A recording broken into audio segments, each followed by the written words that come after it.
سلام دوستان، برای آماده کردن این ماسک آلیم احتیاج دارم به یه عدد سفیده تخم مرغ، یک قاشق سرصاف آرد برنج و یک عدد کپسول ویتامین ای.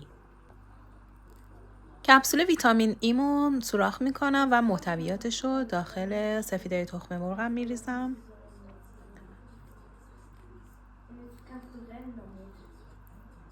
و بعد خوب با هم دیگه میکسشون میکنم که به حالت کف در بیاد و کاملا با هم دیگه مخلوط بشه.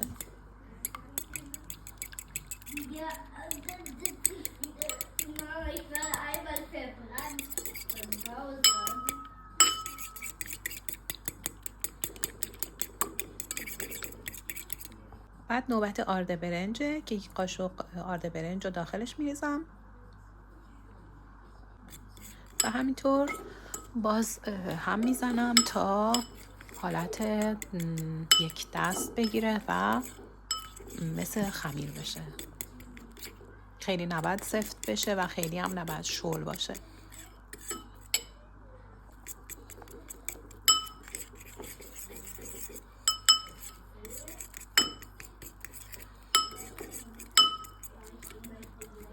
خب ماسک ما تقریبا آماده است. به این شکل باید بشه و اونو آروم آروم روی صورتم میذارم همونطور که میبینید. کل صورتم رو بهش آغشته میکنم. حتی زیر چشمام میتونید بزنید چون چیز شیمیایی داخلش نیست که بخواد ضرری داشته باشه. آرد برنج که باعث بستن منافذ میشه و روشن کننده پوست سفیده تخم مرغم که بمب پروتئینه، باعث میشه که پوست سفت بشه و ویتامین ای باعث میشه که پوست آبرسانی بشه. یعنی 3 کار است این ماسکمون. من ماهی 1 بار تقریبا انجام میدم بدون اینکه برامون هزینه‌ای داشته باشه یا چیز شیمیایی باشه. راحت هممون تو خونه هامون داریم و میتونیم درستش کنیم. این ماسکو برای پوست عالیه. بعد از اینکه استفاده کردین واقعا متوجه میشین که چقدر تاثیر داره روی پوست. ولی خب به صورت مداوم باید باشه.